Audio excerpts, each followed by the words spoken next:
Good evening, and welcome to this another Sunday edition of Conversation with Sehon and Richard. And unfortunately, that's the name I use today. Every week is a different name, and today, when Richard joins us, we would talk seriously about what the name of this program is going to be. And don't forget, we promised you that if one of our lucky viewers, one of our faithful viewers, does in fact come up with the name that is chosen eventually for this program, you would win yourself a fantastic prize. Having said that, the program that you love, that you're going to love, this is what, a fourth or fifth time? The program that you're going to love on a Sunday afternoon is beginning right now.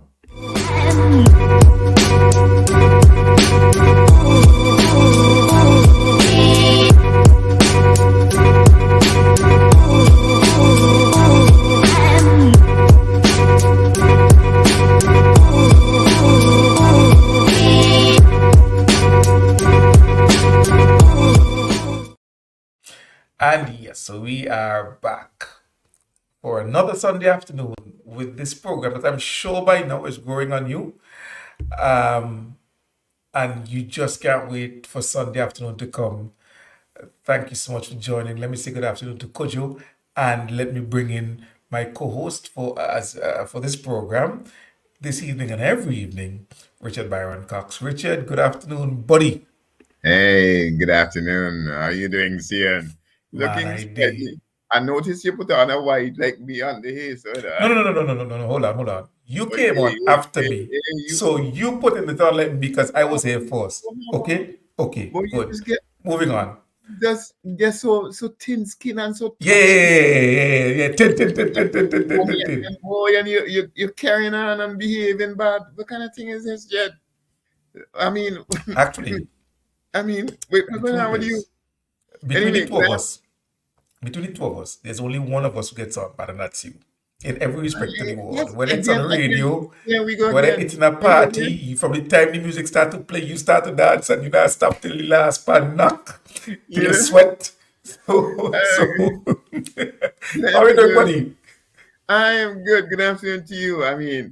Maroon is one of my colors, but I don't know if this is maroon or whatever, but it's a nice color, and I see you all shaved up and so on. You must try a hat one of these evenings. We could change roles. You do the hat and I could do without the hat. But don't get touchy about that. Leave that alone. It's all So right. here's the It's just thing, right? Here's the thing. The problem with that is I yeah. remember one of the very few memories I have of my late grandfather, Hubert Daisley, was the fact that once when I went to visit him in Stubbs, where he lived right next to the primary school, Yeah. I had on a hat and I went And to when his you house. now have a shop actually. All right. Hello? Yes, yes, Your exactly. nephew, That but very location. your nephew had, but your cousin, not your My nephew. cousin, Louis' son, my uncle Your Louis' cousin, son. right? He has a Yes. shop right next door And there. I was chided very sternly for wearing a hat in the house.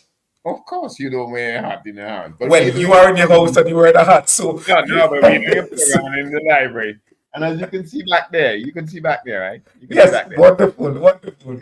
So But anyway, while I may be tempted, the point I was making with that story is while I may be tempted to wear a hat, I will never forget that stone chiding I that's got from my very nice. grandfather Yeah, about wearing a hat indoors. So maybe exactly. outside, but not indoors. The problem was not wearing the hat. The problem was that you were wearing it in the house. There are two Right. things. There are two things I learned from since I was very small about wearing hats. The one is that you never wear it in church. You never ever wear your hat in church as a man. Right. A A male, woman, that is. yes, but a man, you take your hat off in church, right? And as a mark of respect, whether you're in church or wherever you are, at a funeral or whatever, you take your hat off as a mark of respect. But you have Take on your you, hat off, so you're disrespecting me. right? Is a mark of respect. Now, in this case, this is part of the what do you call it? The wardrobe. Is that's the word? The wardrobe. You understand? For the show. It's like your beard. Your beard is part of the wardrobe, and so your bald head as well. No, And your no, no. glasses. I wouldn't tell And, you and, I wouldn't and, give you the and, significance of and my your beard. nice It's and too your much nice for you. living room in the back there. Your nice living room in the back there. It's all part of yeah. it's all it's Oh all my part God. of Hey, before respect listen, you're of the talking. Hold people. on, hold on, hold on. Hey, Hey, your friend Sharissa is on, so say good afternoon to her. Yeah, Um, I'm coming to that and actually. my boy Gregor is on as well. Yeah, Gregor boy, right. you took three of the best from Liverpool today, but I wouldn't discuss that. That openly because last week you take two, I think, or 2-1 from Newcastle. This week you take three from Liverpool. It ain't going well for you, buddy. It ain't going well Right. for you. I would stay out of that. Good Yes, afternoon to the world, the whole world. Wherever you are following us this Sunday afternoon, or evening or night, whatever time you have, or even morning. Good Sunday to you. Welcome to the show. And as always, we ready. It's a fantastic show this afternoon.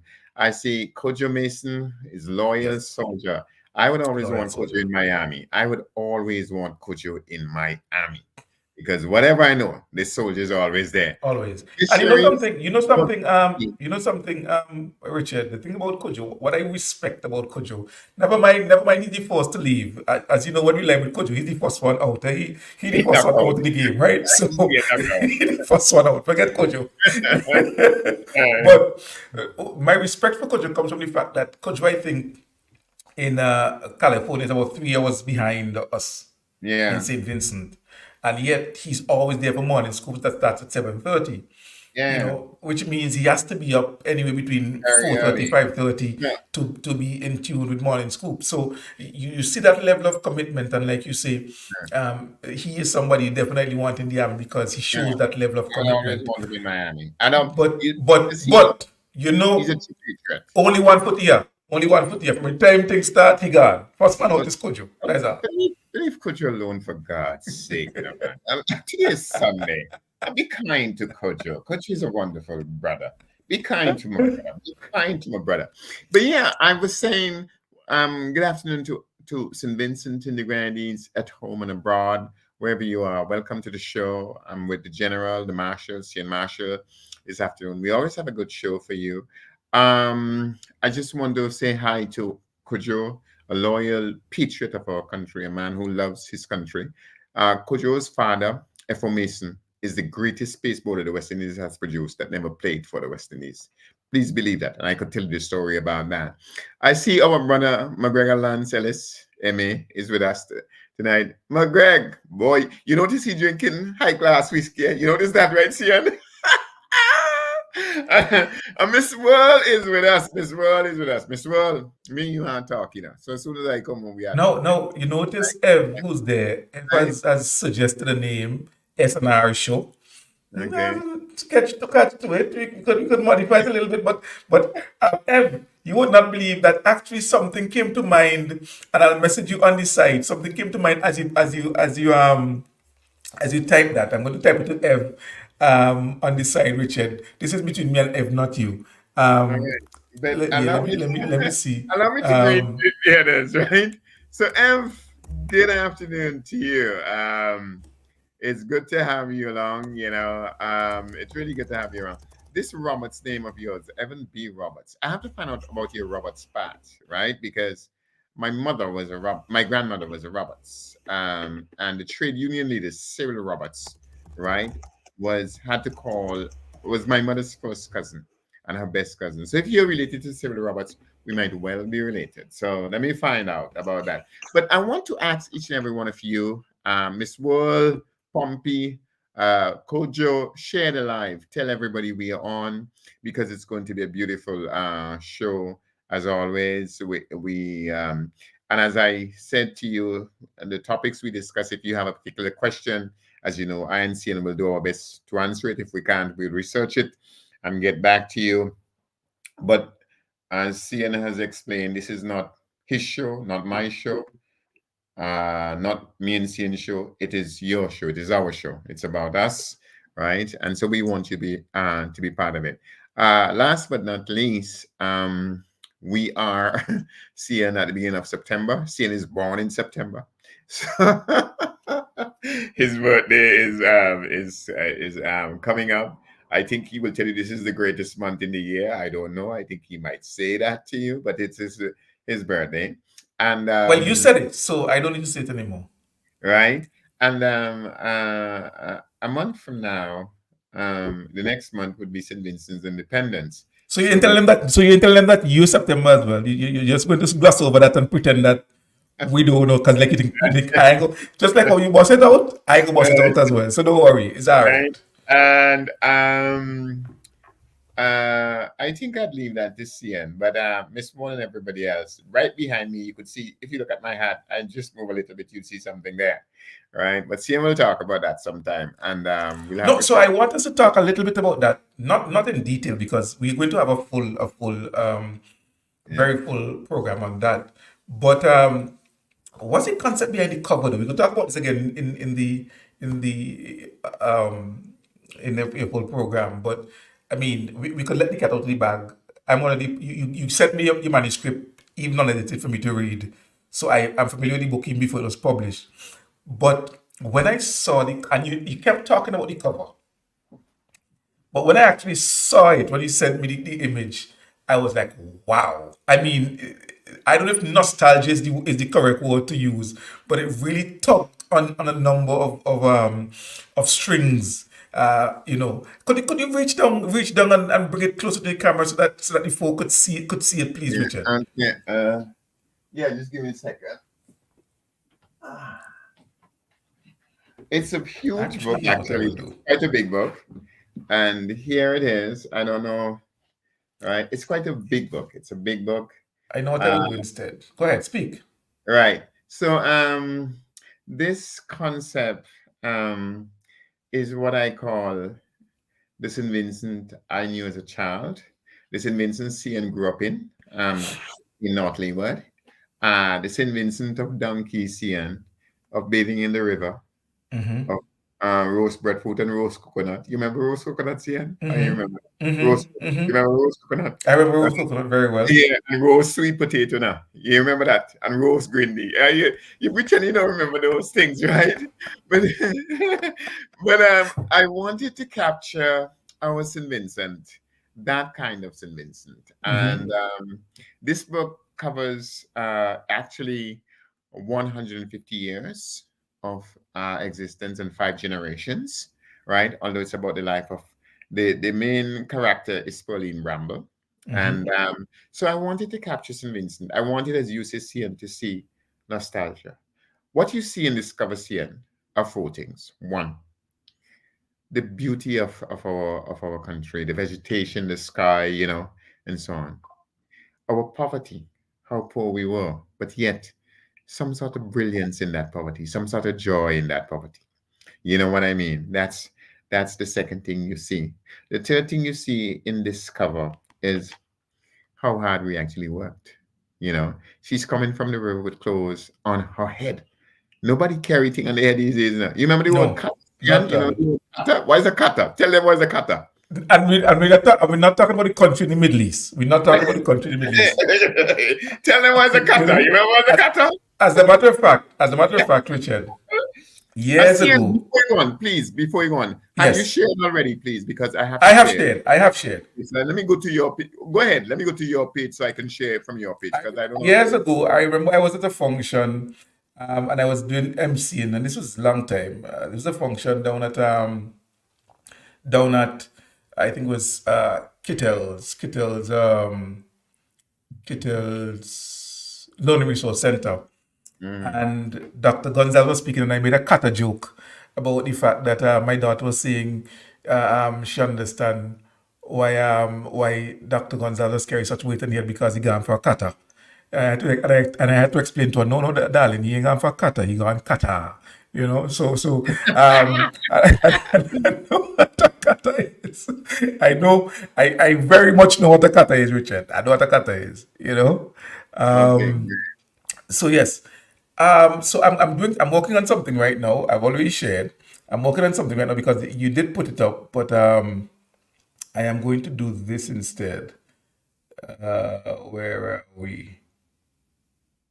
Right. I'm going to do this instead because I think so bear with us, people. It is with us already. It's a very informal something. It's not very rigid. It's just a nice conversation. And where is it now? So we put that here. Where is it now? Not here. Here, yes. and we um, how do we get this? I think it's here. Right. Let's see. Uh-huh. Uh, right. Let's see now.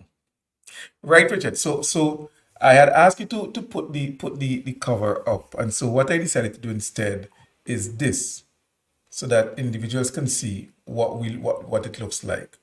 So this is the cover of the book, and if you notice, there's a lady walking with a basin. He didn't know the name. He didn't know what a word it be. He walk with a basin on her head, coming from the river and going to what was traditionally one of the rural homes, one of the homes in rural St. Vincent and the Grenadines, or even depressed urban St. Vincent and the Grenadines. Right, so this is the front cover, the story of Pauline Bramble, Book One, Springs Blossom and Young Thorns by Richard A. Byron Cox. So if you haven't gotten your copy yet, listen, it's available on Amazon. Go and get it. And this is the back of the book, and it gives you a little bit of what the book is about and a little bit about who Richard is as well. But I don't think there's anybody watching the program who doesn't know who Richard is. So, yes. All right. So, this is the book. And you were saying, Richard, that you wanted to capture rural St. Vincent. Yes, but the thing was, I wanted to let people see, Sian, um, there used to be a program on radio in St. Vincent called From Whence We Came. You remember that program, Sian? You Mm-hmm, were, mm-hmm, yeah, mm-hmm. you were very, very young when it came, but Yes, you were. Asian Fraser. Yes, exactly, from whence we came. And this is what I want to show people, from whence we came and the struggle that we fought to be who we are.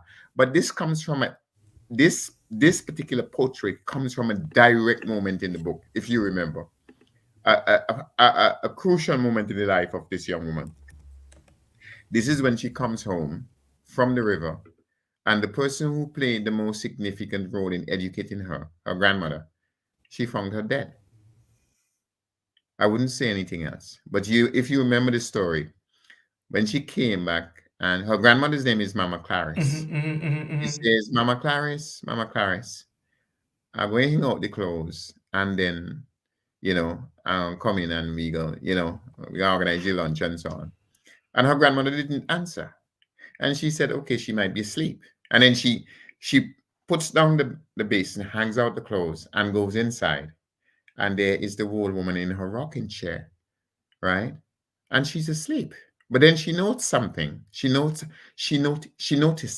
something. What she noticed is that she's silently asleep.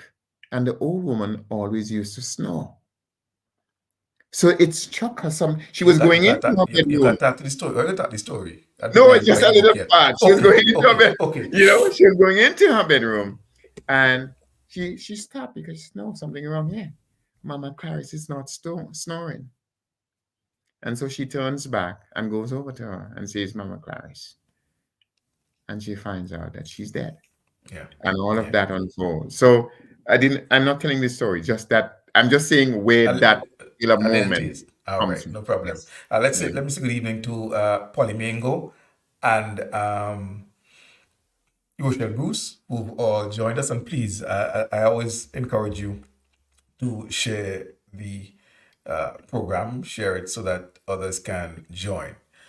So yeah, Richard. So I want to start a broad chat this afternoon about a number of different things, and no doubt we're Yeah. going to touch some elements that you touched on Friday on Morning Scoop, and I touched on Thursday as well. So we were both on Yeah. Morning Scoop this week. I Yeah. was there Thursday, you were there Friday, and so forth. We'll touch on some of those topical issues. But one of the fundamental, let me not say fundamental. Sorry, I'm going wrong. One of the first issues I want us to touch on a little bit this afternoon, and more you than me, I wanted to give some context to what happened in Parliament this week, where St. Vincent and the Grenadines recognize May 21st from next year Yeah. as Spiritual Baptist Day. Yes. And I did hint on Thursday that in your book that you Yes. have, there are Yes. And themes about the spiritual Baptist yes, religion as I well. As a discussed matter of fact, one of the major just characters, that particular uh, issue, actually. was a spiritual Baptist and so forth, and that was the religion that he knew. And I want you also to put it in the broader context of the country's quest to cut off the strings of colonialism Yes. through the removal of January 22nd as Discovery Day, and then having the March 14th as National Heroes Day, Yes. August 1st as Emancipation Day, or move towards the possibility of a homegrown constitution through the Mm, referendum that was thwarted. mm, All of that put in the bigger picture, yes. that now culminates in this recognition of Spiritual Baptist Day, May 21st from next year. First of all, what what are your initial thoughts about the move itself, about that Okay. recognition? Okay. If you allow me, I would like to begin with a man whose name is Amilcar Cabral. Now, Amilcar Cabral is the man who fought for the independence of a country we call Guinea-Bissau, and that is in West Africa, right? And Amilcar Cabral said that your independence, first and foremost, is a cultural issue. And until you are culturally independent, you're not independent. Words to that effect. I'm just paraphrasing Amilcar Cabral. I went to Cabral because what you have to understand is this, and we will get to the broader context, but I must begin here, is that the the first and foremost thing that slavery did, not colonialism yet, slavery, was to destroy the African man that came and made him into a slave. Do you understand? You Yes. destroyed a man to create a slave. And in order to destroy that man, you had to take everything that he had away from him. Everything. You had to take everything. His belief, his culture, you understand? His awareness of himself. And you had to put something else into him. You understand? You had to put something else into him. And that's the first thing you did because you had to now remove him from being a man to making him a slave. You understand? So none of us, your name is not Mbemba, your name is not Kujumbu, your name is Sian, Sian Marshall. That's an Marshall. English. That's an English name. You understand what I'm saying? Right? The language you speak, no African nations spoke that language. You understand? At that time, none whatsoever spoke that language. None spoke that language. The belief that you have, right? As far as I know, you're Seventh-day Adventist. That didn't come from Africa. Right. So you had to completely denude. You had to completely take off everything. You understand that these people have. Okay, I think we lost Richard for a few seconds. He'll join us back. He'll join us. I'm not sure what happened, but something went wrong because he went completely out. I don't know if his computer shut down or something, but he'll join us back. And as soon as he joins us, we'll continue the discussion. But I want us to understand or have an understanding, a perspective of what the government is seeking to do. It is really trying to give us back an identity, and the truth is, whether we want to accept it or not, we are people of African descent, and a number of us, of course, are mixed because there's a Garifuna, the indigenous people, and so forth, and the elements of European and so forth because of all of everything that was happening during slavery. But the majority or the major part of us as black people stems from our African ancestry, and the acts of the government in trying to give us back or put us in touch with that identity must be recognized. I remember growing up, and people my age would know this, my daughter wouldn't know this, but we all had Discovery Day on January 22nd. And I remember the popular song from I think it's Born in Spain, I believe it is, Christopher Columbus is a liar. I wouldn't use the exact terms that he used in the song, you know. And many individuals talked about the fact that they didn't discover the New World. They didn't discover St. Vincent and the Grenadines. People were living here. People, they robbed people of their lands, you know. Um, but we celebrated uh, um, the plundering and the stealing and the genocide of the indigenous people by recognizing January 22nd, and that was abolished. So I think it's important for us to understand the broader context of that approach of kind of putting us in touch with our history and our ancestry and our identity. But Richard, you were saying before Yeah, the mishap. sorry about that. Sorry about the break there. Yes, so you had to completely destroy the human being. You understand? And you had to make him into a talking thing. And everything that he knows is what you tell him. Okay? Now, the only thing that we maintained outside of the color of our skins, you understand what I'm saying, was that religion. That's the only thing. That's the only thing. And that frightened them. And I cover this in my book. And that is why people say it was obia, it was all sort of stuff. And Yes, what yes. frightened them more than anything else was that they felt that when these slaves were having these meetings, they were planning to murder all the white people and free themselves. You understand? And so they decided this has got to be banned. Now, you might know the name Nat Turner, right? Nat Turner was an American slave who then went about destroying white people in the South of America. They finally caught him and killed him. You understand? But the history of Nat Turner is known. And that is what they fear. So the first thing we have to understand is this, that this was the only, listen, the only religion, the only ideology, the only philosophy, the only way of thinking and behaving, which was completely outside of what European wants. You understand what I'm saying? In other words, it gave us an identity separate and distinct from that of being a slave, which is what they wanted.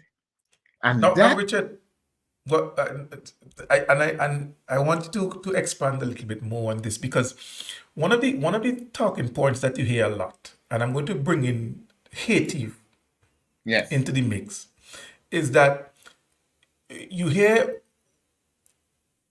white Christians, let me put it this way, yes, reducing the heroism and the revolution of the Haitian people to something sinister and devilish, so that it had to be.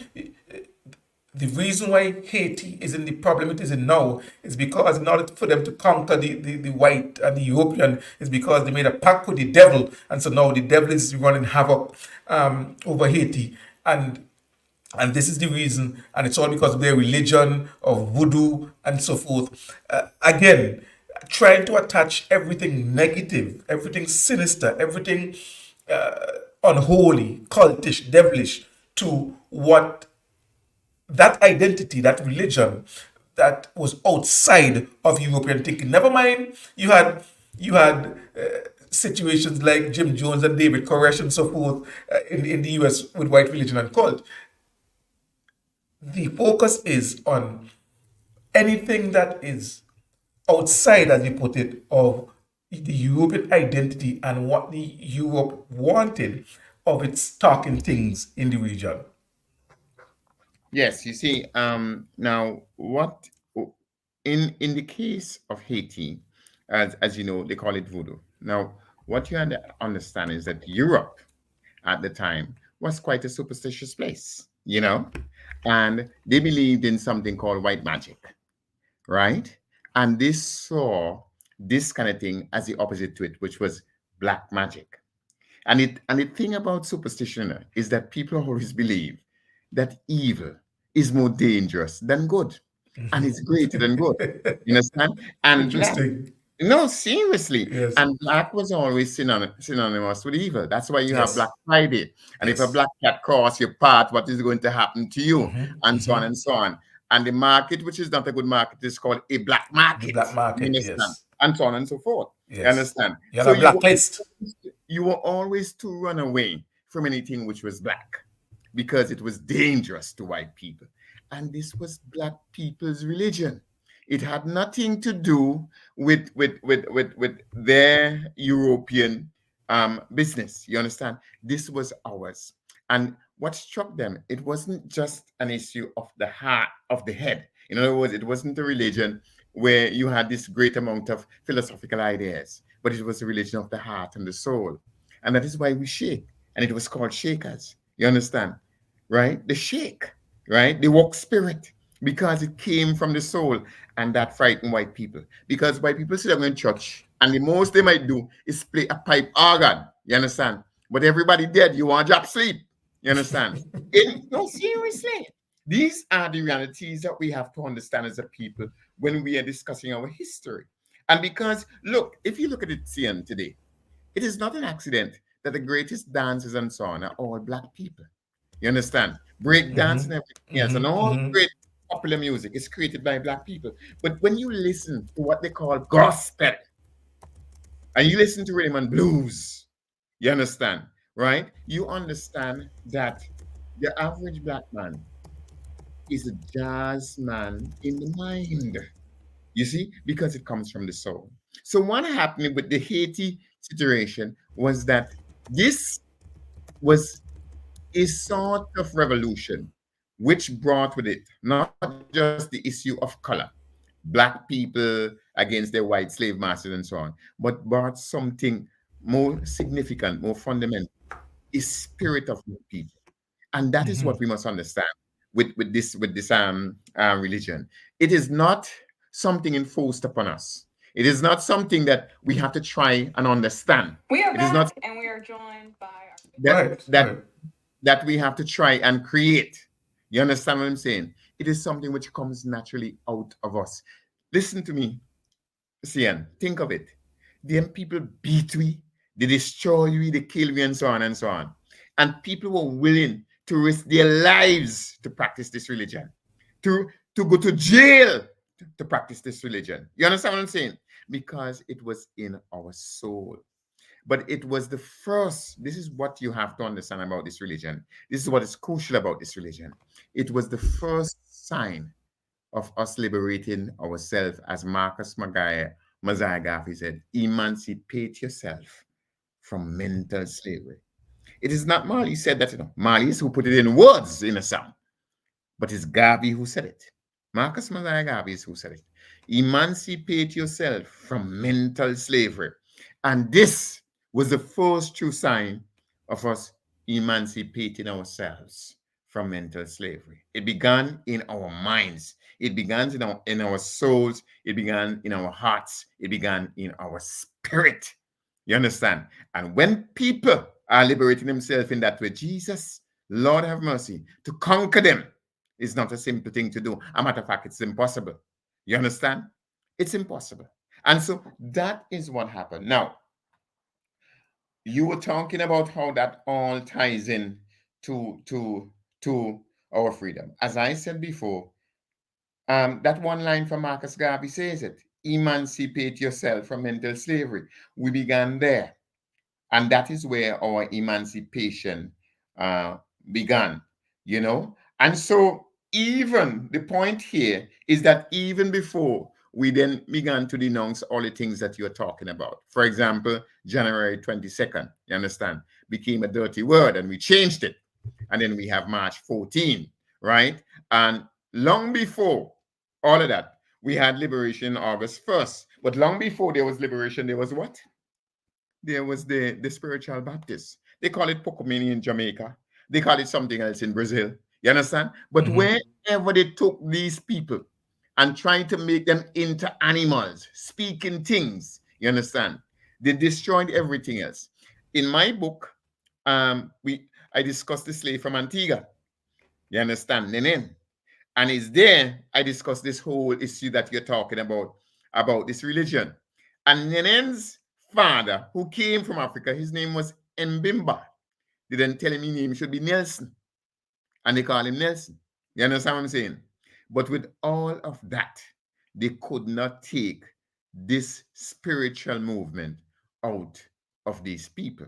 Yeah. So what we have to understand, and I'm glad we began here today, is that if there was anything that reminded us, that maintained our humanity in the face, you understand, of everything else, in the face of the catastrophe visited on a people, was that religion. If there was one thing, you understand, that maintained our spirit, that maintained our humanity, was that religion. So the recognition today, well, not today, but this week, Yes. Yes. by the government of St. Vincent and the Grenadines, as you know, it follows that of Trinidad and Tobago, Yes. understand, which was done by Dr. Eric Williams, actually, the first prime minister of Trinidad and Tobago. Okay. And we follow them, so we are second in this. But that recognition is not the recognition only, Sian, of a religion. We must never make that mistake. What you're recognizing here is the struggle of a people. You understand? What you're recognizing here is the suffering of a people. And what you're recognizing here is that with all that struggle and with all that suffering, those people prevail. That is what you're recognizing, that those people prevail.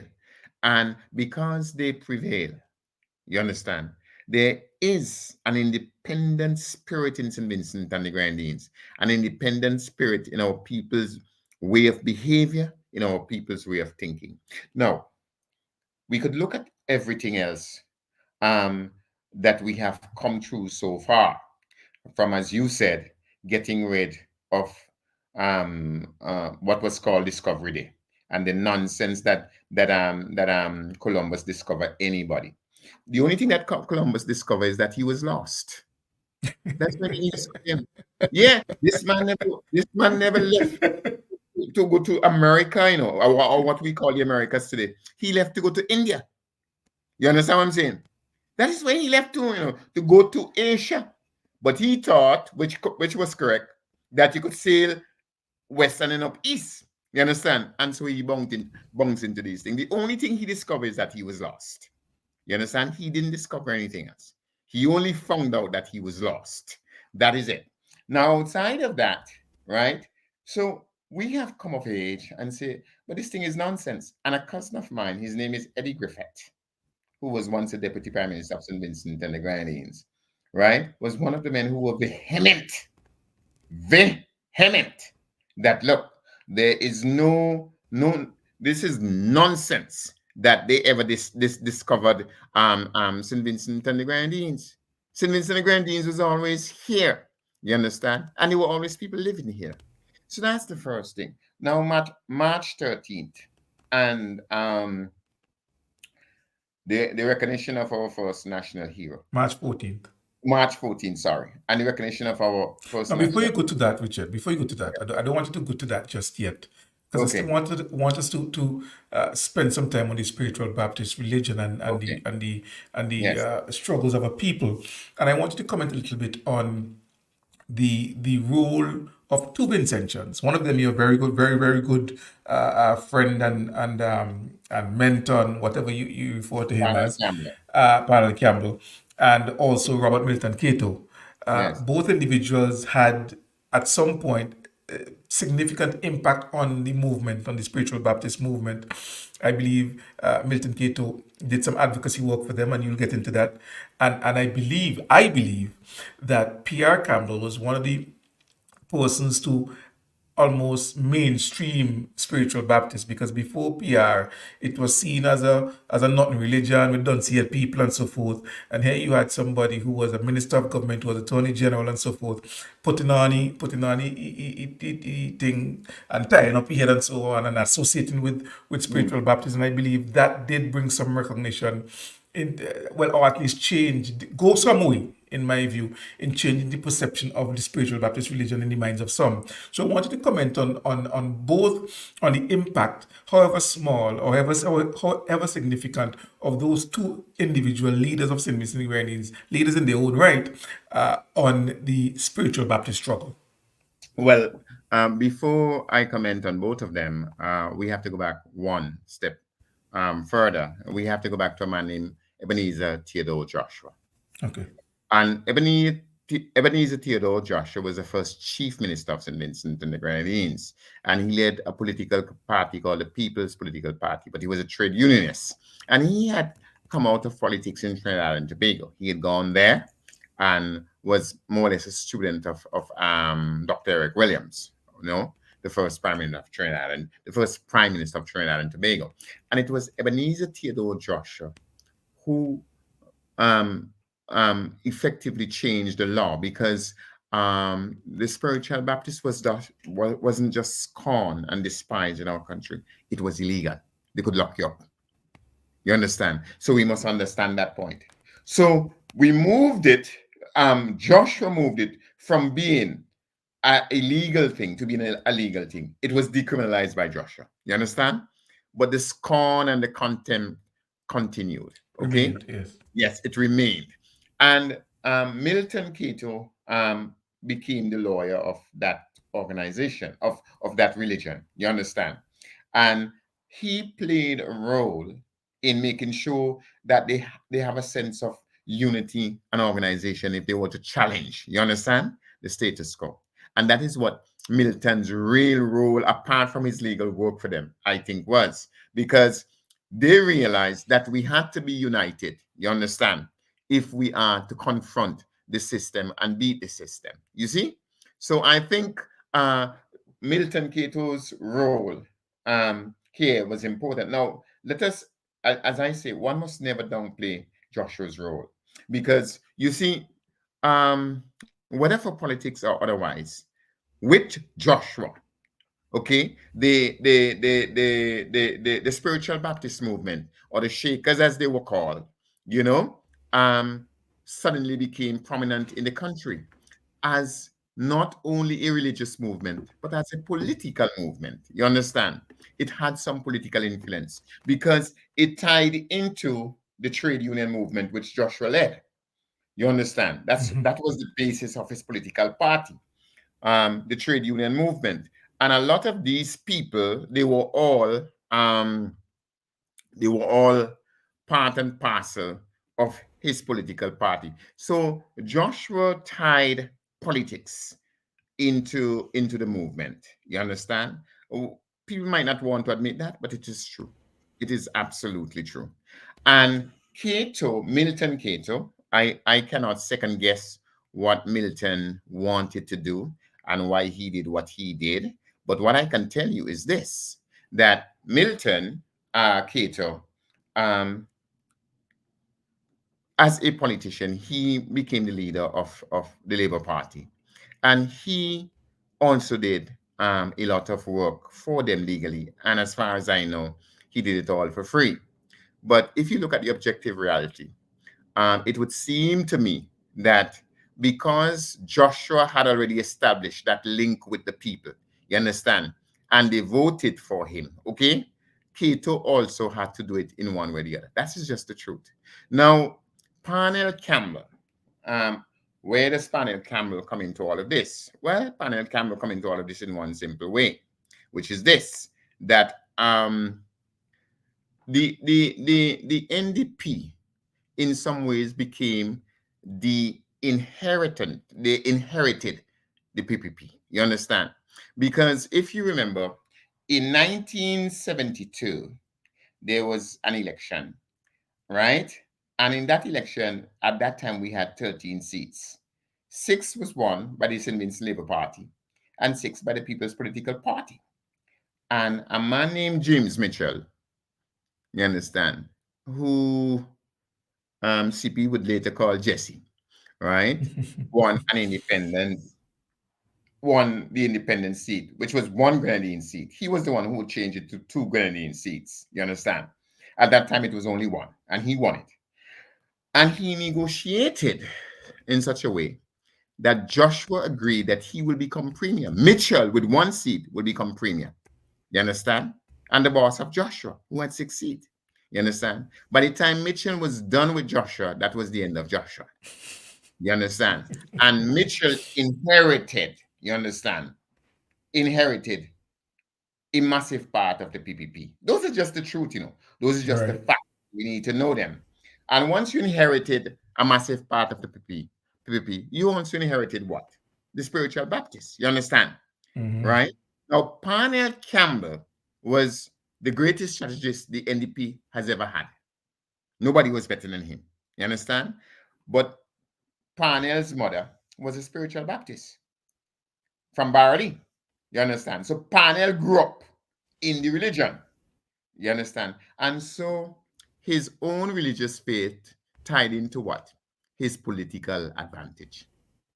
Those are the realities. Those are the People might not realities. understand. I love Parnell. Parnell was my bigger brother, my counselor, my teacher, my friend. You understand? Right? But I always speak the truth.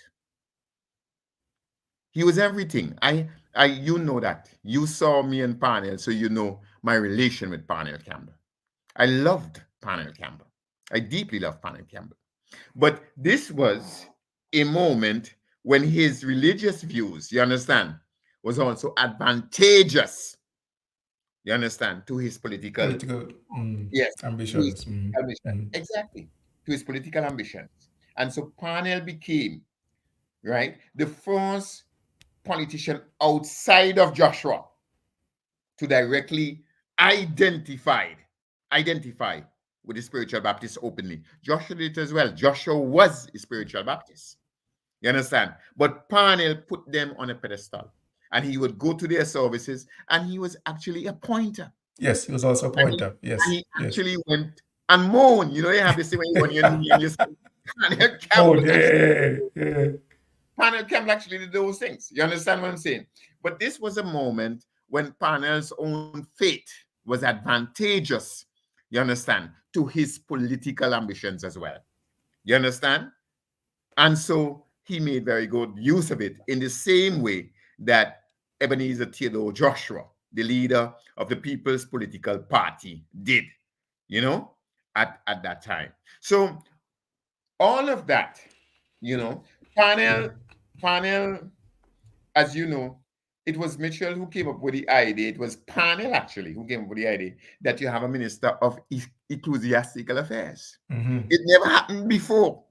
I do not recall it happening before the NDP came to power. And that was the doing of Parnell Campbell. Now listen to this, and this is important to understand.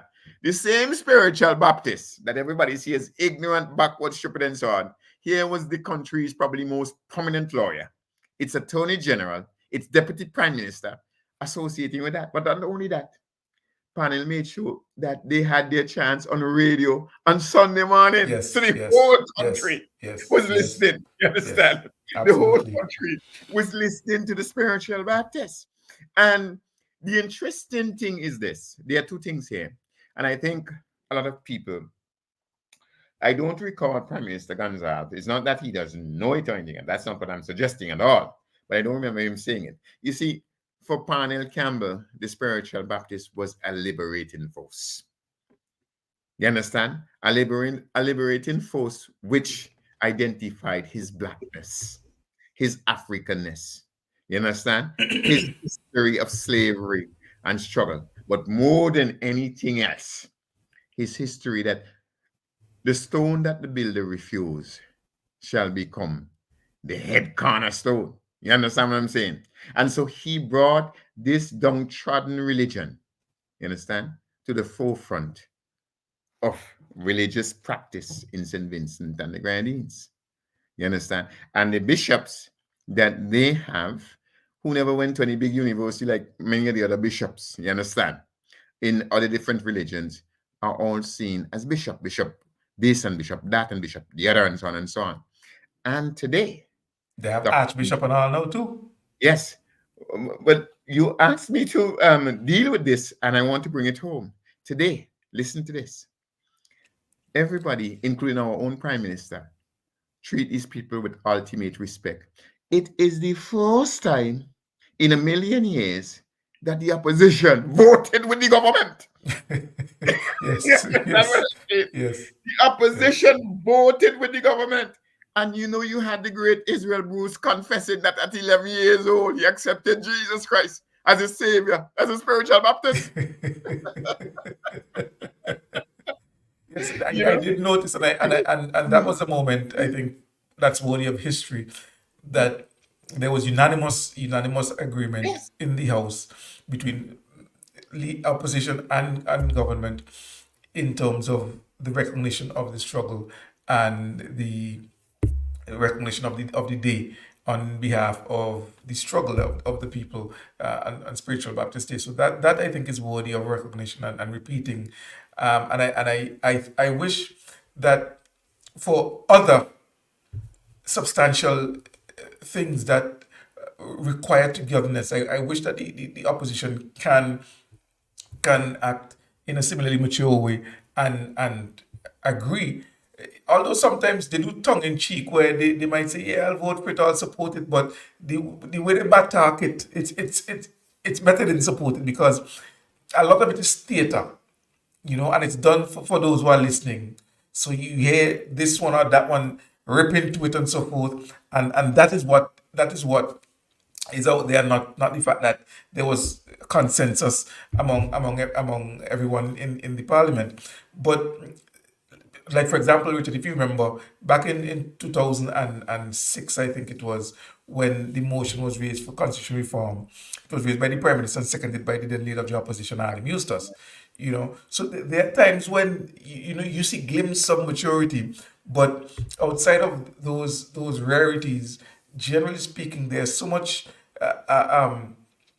petty bickering that goes on in the house, and the opposing for the opposition, for the sake of opposition, that goes on, that it was noteworthy last week Tuesday that everybody, both opposition and government, were unanimous in this decision.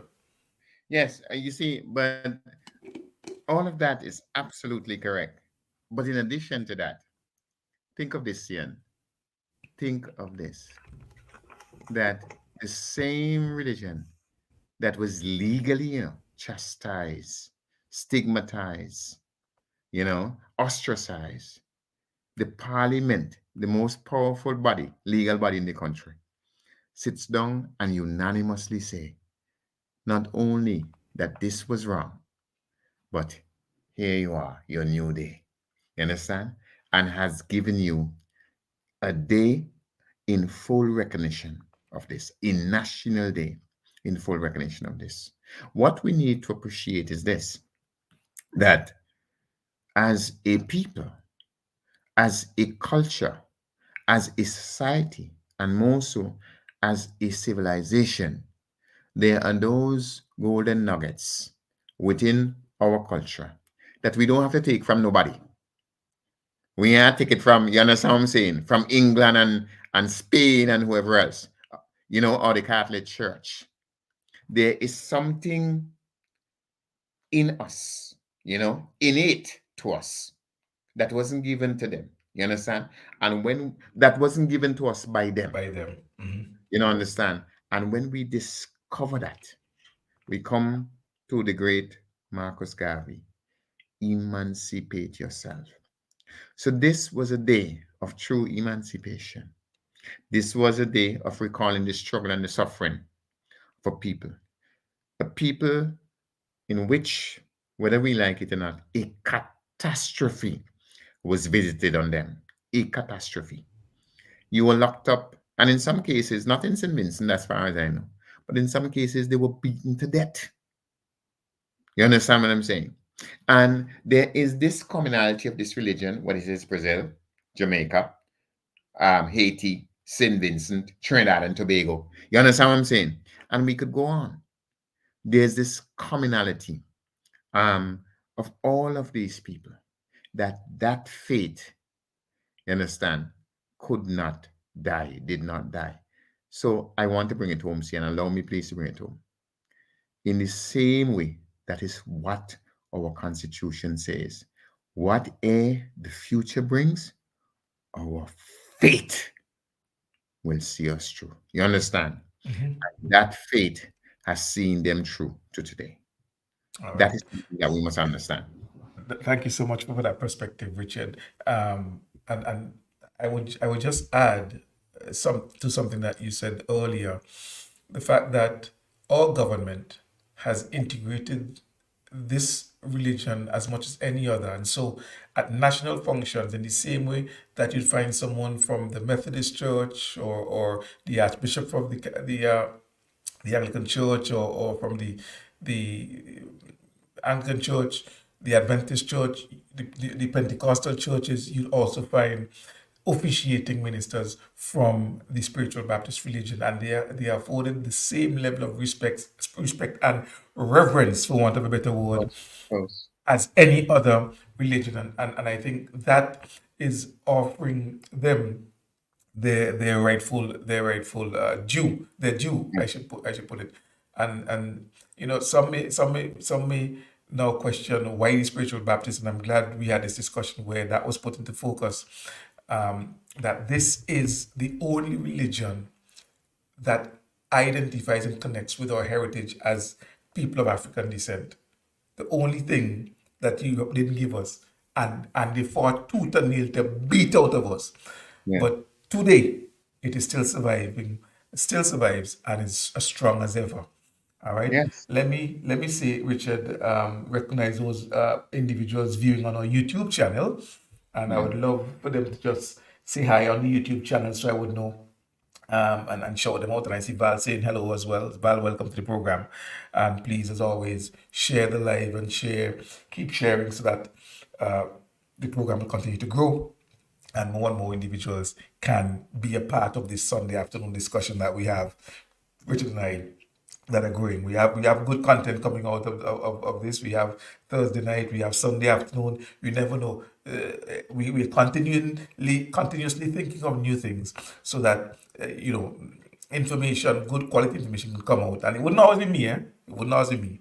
So don't worry, but expect more and more innovative and creative content to come out from this channel.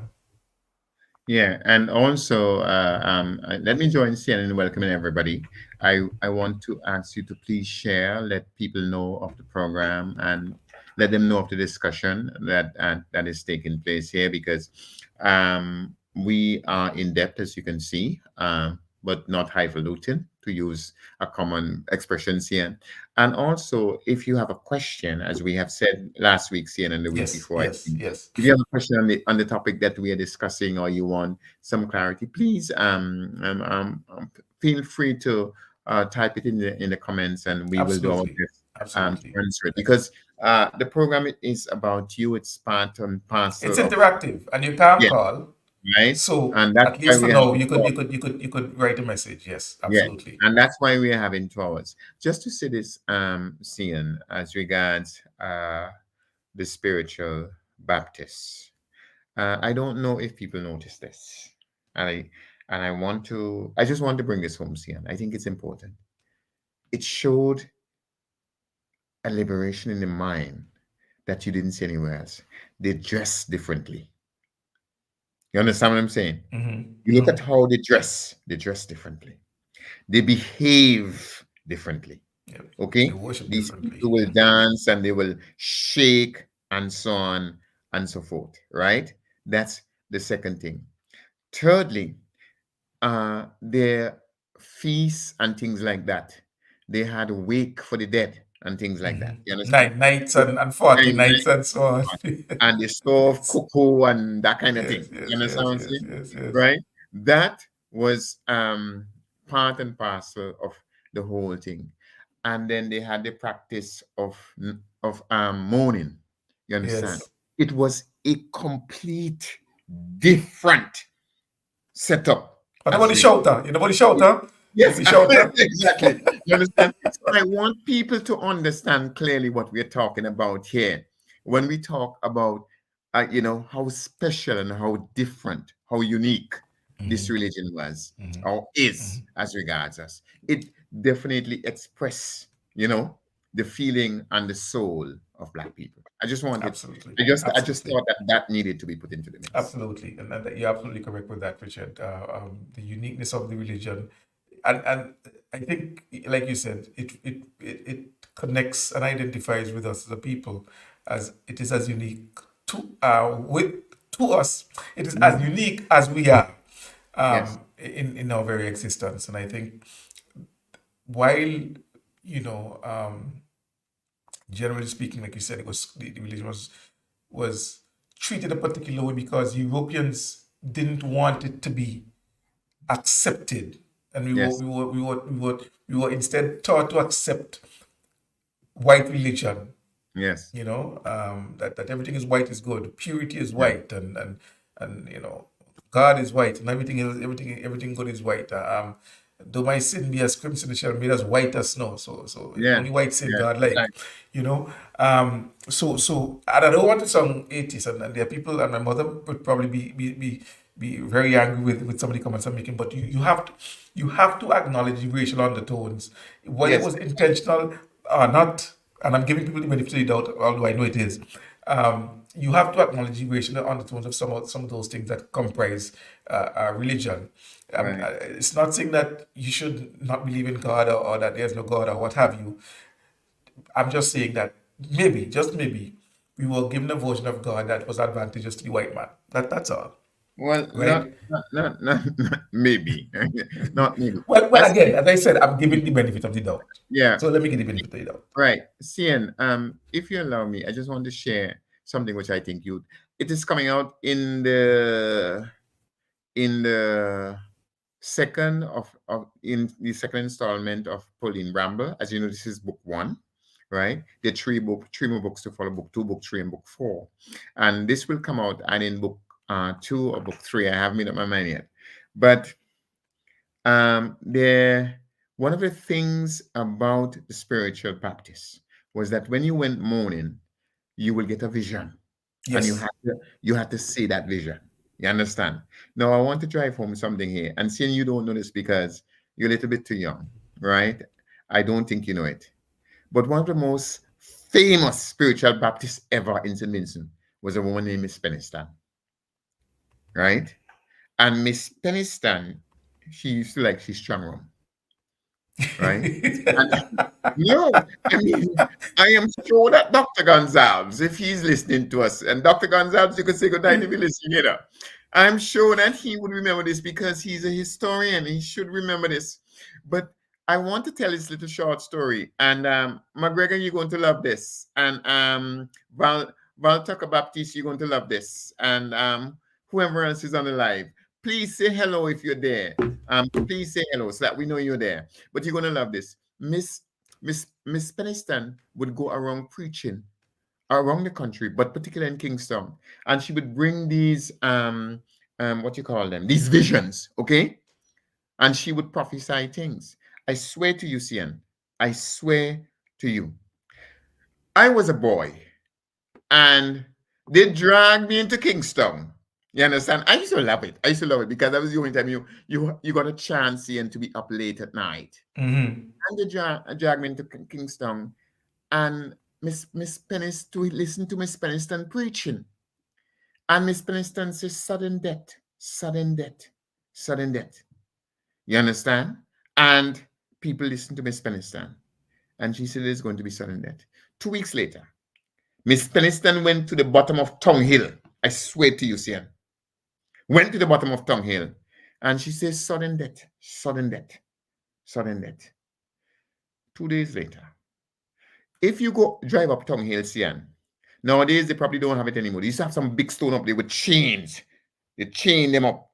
You understand? To keep them there. Some big stone. And you had this old woman live just below the road in Tongue Hill.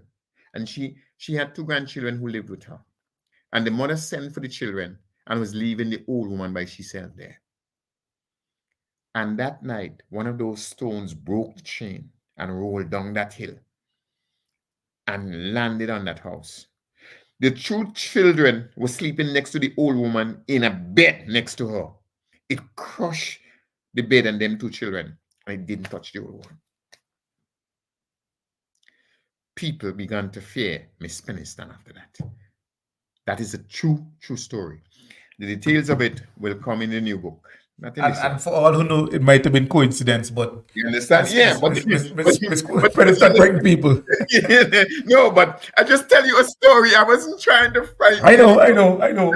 I just The told image you is Richard. something that actually happened in St. Vincent. That is Yes, all. the images of someone walking around with their headband up and so on, and bell around the waist and with a bell ringing in the hand and so forth, and giving a message, giving a warning. I mean, Exactly. I those I where I grew up in Chateaubriand, those things were regular things, and sometimes, most often, those people were mocked and laughed at and so on. But there were those yes, quite who often, quite believed often, very much in those quite messages often.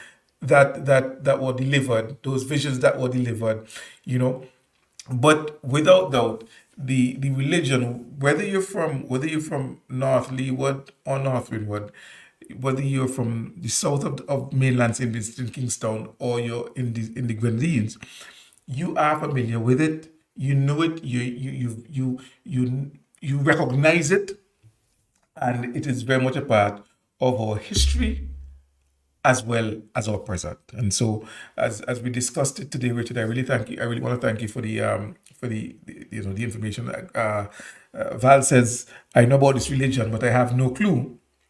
And so she's thanking us for the information that we were able to just provide. And I hope other individuals watching the program this evening uh, feel that the information that we gave was useful.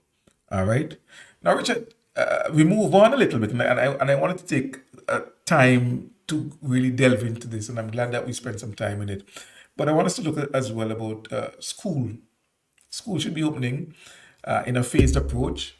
And one of the reasons why we know this, why we know this is happening, is because some of the schools are being used as shelters Yes, for evacuees or sisters and brothers from the Grenadines who had to yes, move because of the destruction from Hurricane Beryl. Um, Also, there's a lot of work being done. Um, there's also a lot of work being done on schools to do some repair. So those things are happening, but a phased approach. Going back to your years, Richard, in school, what differences strike you now from how things were done then and how things are done now? And I can start by saying my days of school starting in September, it was completely different. Yes, you had school starting, but one of the things that you had to do when you went to school on the first day of school was pack up your class, because all the benches and desks, and I say benches, and desks were in somewhere on the stage or something. And so that first day was to pack up your desk and pack up your classroom, find a new classroom, and those type of things. mm, One of the features as well for me is that, unfortunately, September was usually marred by disasters. And so mm, very often, traveling on that wooden bus from North Leeward to go into Kingstown or wherever school was at the time, more often than not, there was some disaster that struck around the time when school was opening. That stands out in my mind. But I find that today, especially since the introduction of what is called Professional Development Week, there is more of a systematic um, opening to schools, so that there's less loss of instructional time. yes, Teachers are able to use that week before to prepare their scheme of work, their plans, and so on, organize their classrooms so that mm, students are almost, and then there's orientation the Friday before school, so that when school starts on the Monday, students are able to move almost right into the classroom and into instruction. What are some of your thoughts? I mean, you have children who went to school during the more recent years. So, what are some of your own thoughts on the way school is open now as opposed to back then? okay. Well, we have two things here which we must consider. Firstly, that school now, this particular year, this particular time, is being opened after a major disaster in the Yes. country. Okay. So it's not just an ordinary opening of school, but it's an opening of school under particular circumstances. And this has got to be made clear. And the reason why this is important is because of what you said. Many schools were being used as shelters. Okay. Now, I can tell you, Cian, if you allow, because I think these are the important things that we should explain. We'll get back to Miss Tucker, but and that question. I'll Yes, answer it. I'll answer it. yes. Um, if you allow, of course, later. But let me say this. Firstly, um, if you remember, Cian, you were a little boy then, so you probably don't remember. But in 1979, we had an eruption of the volcano, major eruption in April. It was April 13th. It was Good Friday when that happened. You understand? And what happened is that many people will move from North Leeward and North Windward into what we would now call the green zones, right? And for months, the schools didn't open. You understand? What we see now is that the government is prepared to rent houses, to Airbnb and so on, to make sure that the schools function. Right now, you might say, um, okay, that is one part of it, and that's easy. But you have to remember what you're looking at here is something called resources. You understand? So resources which could have been used or should have been used, you understand, to renovate schools and so on and so forth. Some of that now have to go somewhere else to pay for rent, to pay for food, and so on and so forth. So it's not just having to use the school buildings. You understand what I'm saying? But the idea of other resources, financial resources. You understand? The government had to find that. Okay? So that's one. Two. Uh, the use of the schools as shelters, right, meant further damage in many, many cases. Teachers have told me this personally. You understand?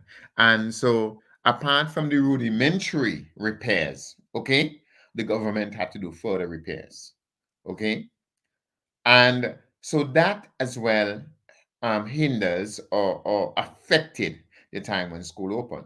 Outside of that, as I mentioned earlier, and as you know, some people are still in some of the schools. You understand what I'm saying? And you have to get them out. You can't have people, you can't have a school operating as a school and as a shelter one and the same time. It doesn't work.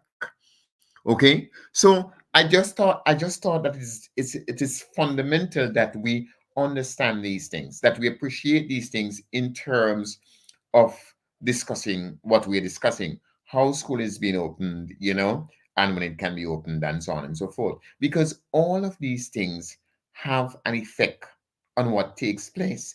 And I know some teachers have told me, oh, I want to get back to school, especially the grade six people, because exam is coming and they Mhm. want their children to pass to get to grammar school and girls high school and so on and so forth.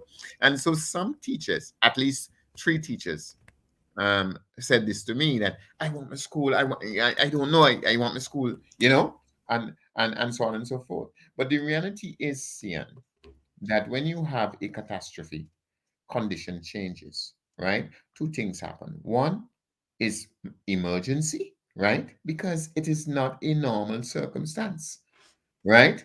And because of that emergency, you have to respond in some cases with urgency.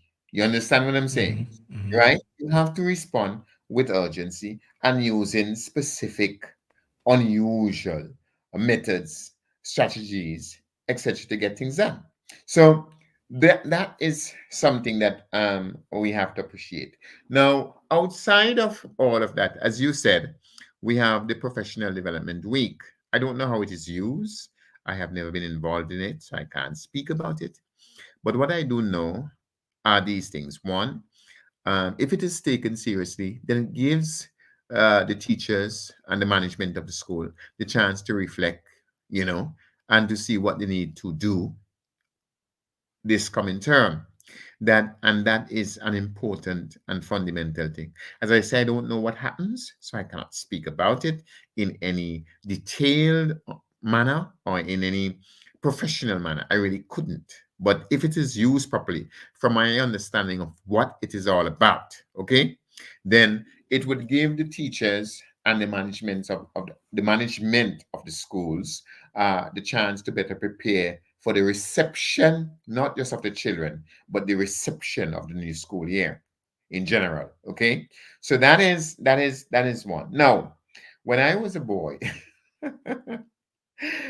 See, and you go to laugh at this, but it is absolutely true. And if anybody, well, everybody on the live, and people say hello, say something, drop us a note, let us know Well, you're there, no, people have been saying, right?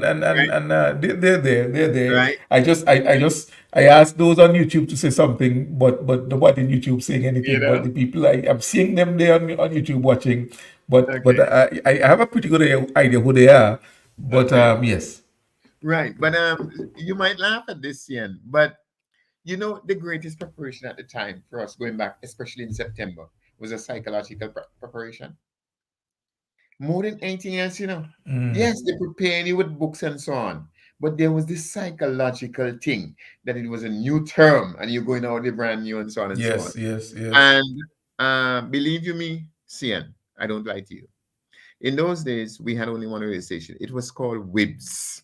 You know what WIBS means, Cian? Wynwood Island Broadcasting. Services. Right. You forget, yes, you forget the part, That's all services. right. That's all right. I get the Don't most get important tense, part. kid. Don't get tense, kid. Don't get tense, kid. Stop it. Tense, I get kid. the most important part. It's all right. Right? But Wims used to play. Guess what Wims used to play? Okay, let's see how far you can go. Guess I what? don't listen. I don't know. Sparrow has a song called Education, Uh and at 8 o'clock on the dot, that first Monday in September, when you go back to school, they would play. Children go to school. Well, it is called education, but we used to call it children go to school and learn well. Alone well. That is what we used to call it. But the song actually is called Education. And you were psychologically prepared. You listened that song, and your parents, at least in my house, your parents made sure you heard that song before you set out for school that morning. You understand? Children go to school and learn well. Otherwise, later on in life, you're going to catch real head. Hmm. Without an education in your head, your whole life is in misery. You're better off dead. For there is simply no room in this whole wide world for an uneducated little boy or girl. So don't follow idle companions to lead you astray. You're To straight. earn tomorrow, you You have got to to learn learn today. today. Yeah. I know that song word for word, not because of any brilliance, but because it was driven into you. You understand what I'm saying? Hmm. Year after year, that you naturally knew it. Okay? You naturally knew it. So there was a psychological preparation that was made at that time when I went to school. I think most people on the live is younger than I am, and therefore might not know this, but this is real. The other thing about preparation for school in those days, Ian, um, we were poor people. We still not rich people. But your parents went out of the way that everything for September, if no other time, was Hmm. brand new.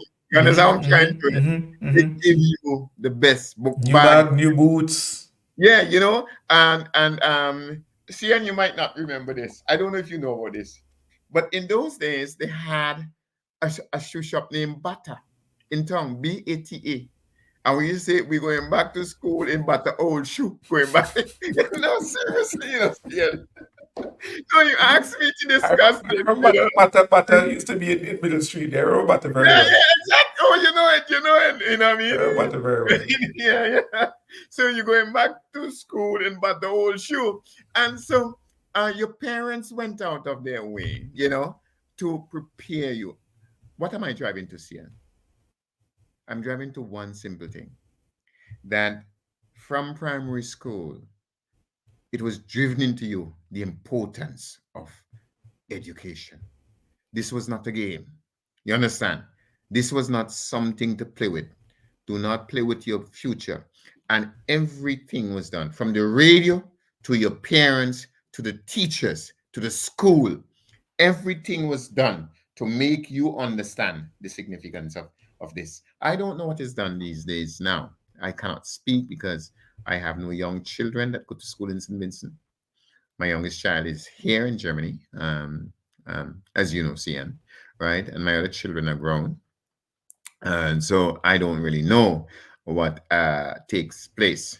But the the idea of the reopening of school, right? Sian, and think about it, and I'm sure you're going to agree with me. It was like a rebirth, some renaissance. You know, it wasn't just school open again. You understand what I'm saying? It was like a rebirth. There was something fundamental, and a whole atmosphere was built around this thing. When I was a boy, as I don't know what the situation is now, but that is what happened at that time. Let's talk a little bit about the school economy, to put it that way.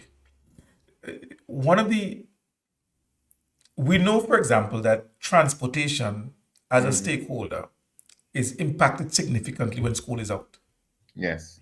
The vendors Yeah. who, or the hustlers, whatever you want to call them, who do Yes. their little Yes. trades and so Yes. on in and around the school areas and so Yes. forth, they are affected.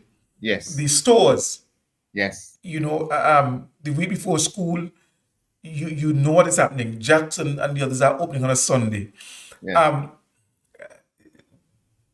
the question I want to ask, or what I'm driving at, is: do you see any significant changes in that impact? Do you think the impact of a school opening is even more significant now than when you were on the economy? That is, now than when we were younger, because I know, as I said, that people's livelihoods depend on school opening.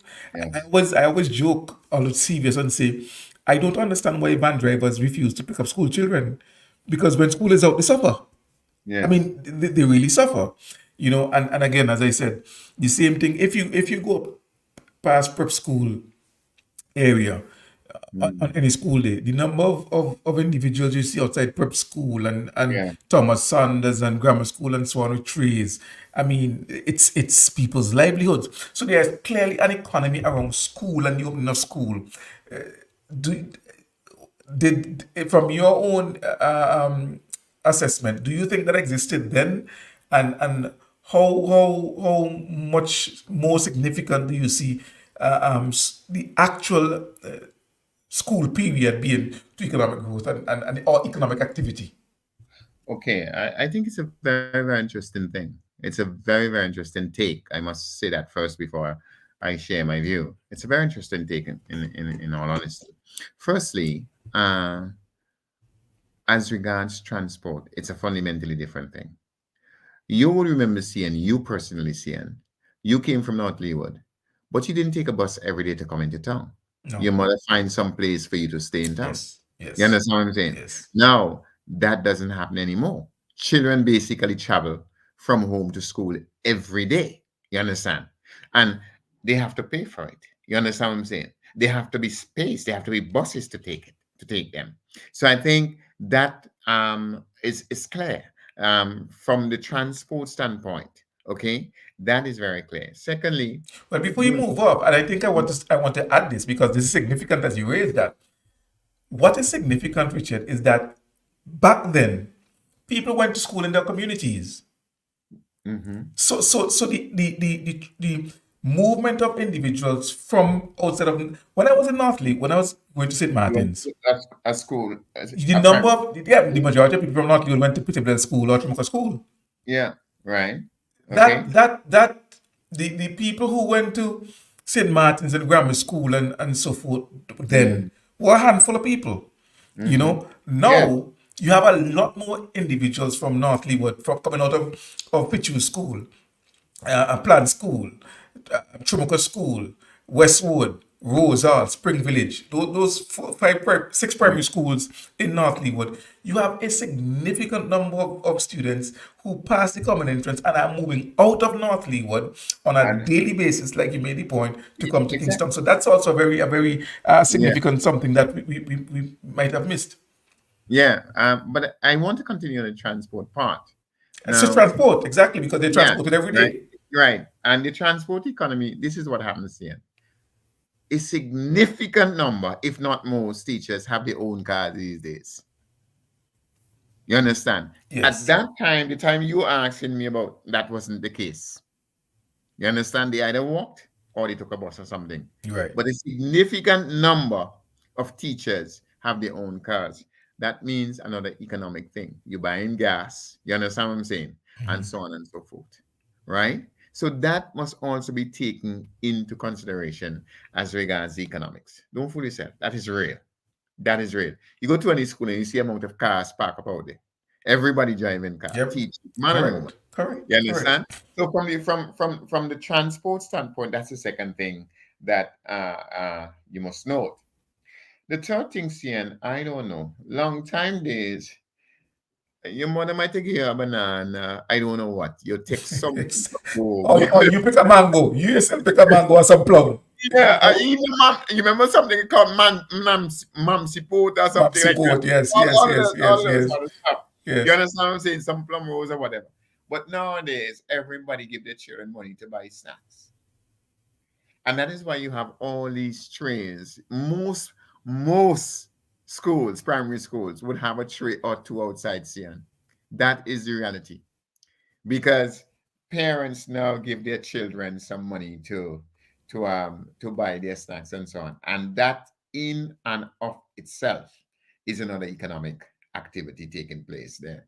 And that economic activity is a broad thing, you know.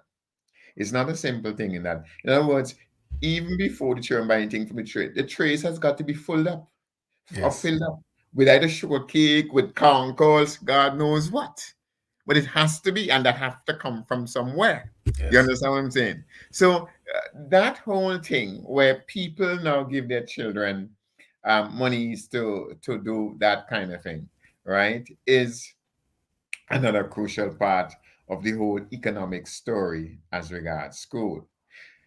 Thirdly, in the days gone by, Sian, parents used to catch the royal, most parents, to buy book for their children. You understand? The government itself now invests that kind of thing.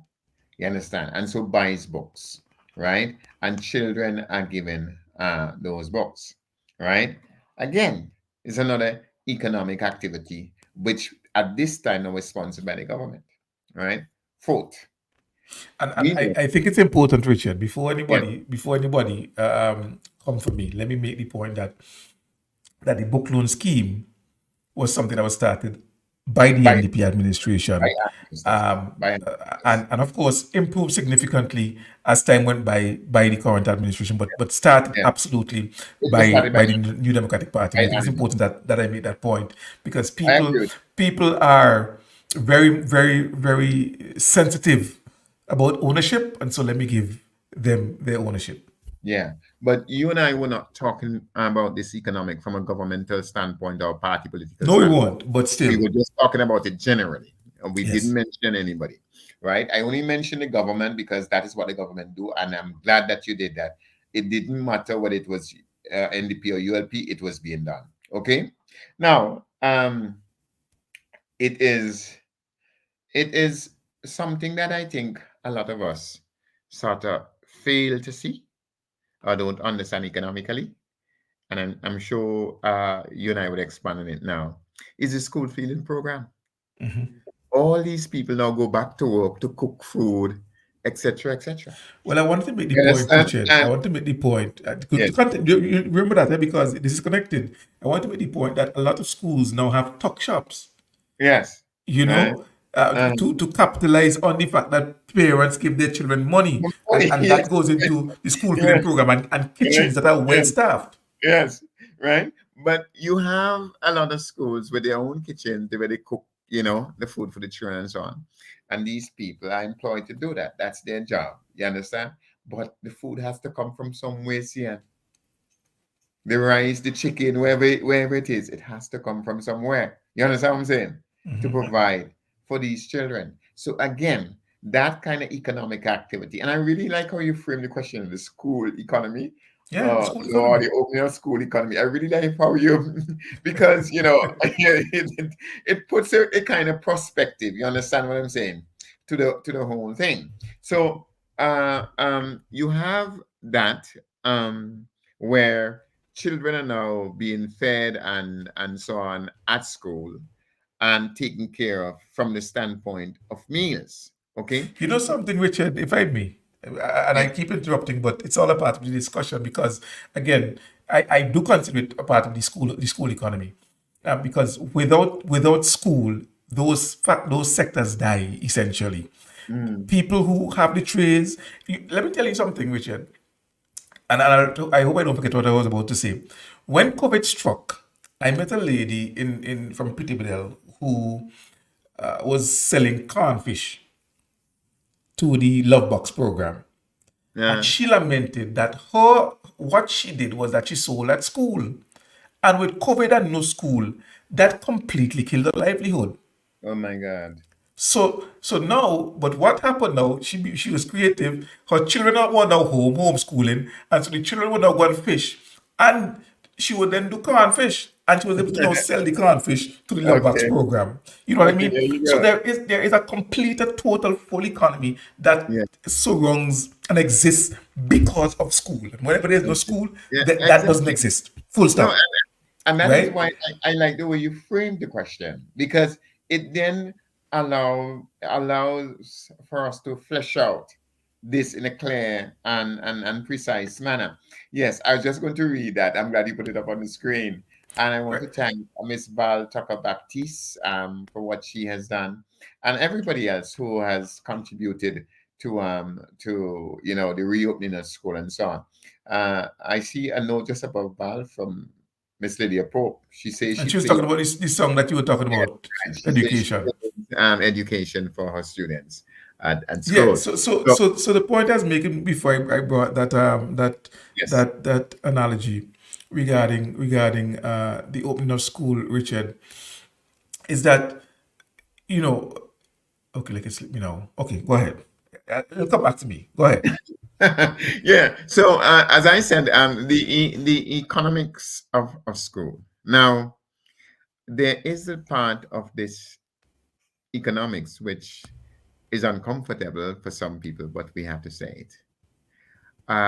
You see that economics sometimes puts stress and strain on some parents because now you have to think uniform, socks and shoes. You understand what I'm saying? And book bag, right? When school is out, you don't have to think about that. But now that school is in, you understand what I'm saying? You have to find that extra resource. You must. You And have to find I'm an glad extra. you mentioned that because my thought came back to me. So before I forget it, it's just recently during the Obama presidency that Mhm. The U.S. Was fighting to feed school children. So I think it was Michelle Obama who introduced this thing about free lunches or something like that, or subsidized Yeah, lunches. yeah, When yeah, in St. Vincent and the Grenadines, for as long as I can remember, we had the school feeding program, and students are able to get their lunch for $1, a full meal. Now, and I dovetail into exactly the point that you're making, because the other side of that is when school is on, parents didn't have to worry about where the children was at least eating one yes. full meal. That's what I'm coming. You see. So Yes, they go got ahead, some breakfast and they go got ahead, lunch. go You ahead. know, and Yes, for $1, $2. You know what I mean? When yes. school is out for 2 months, those parents don't You have to have to know find- Yes, the responsibility of finding those meals for those yes, students uh, um, is on them completely, and that is a challenge as well, and it's an uncomfortable truth, but it is a truth, and yes, so school does allow for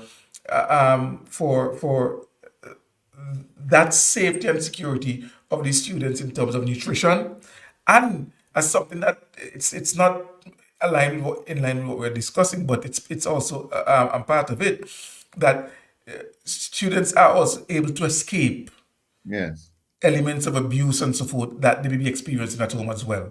So that's also another uncomfortable truth. But clearly, in in the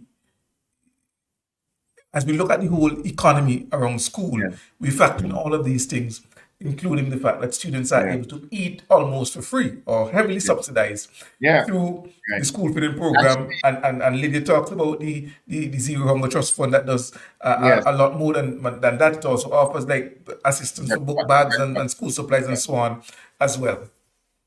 yes. And I mentioned that to say this, Sian, there becomes a slight influx from North America into the economy because of that school thing. Some Yes. people send books, they send clothes, they send money because school opening. You Yes. understand what I'm saying? Yes. You don't Yes. see these hidden little things, but they are there. They are there in the economy, even if we don't see them. And that is the truth. And many people who are listening to us, sorry, tonight, would agree with me on this matter. You understand what I'm saying?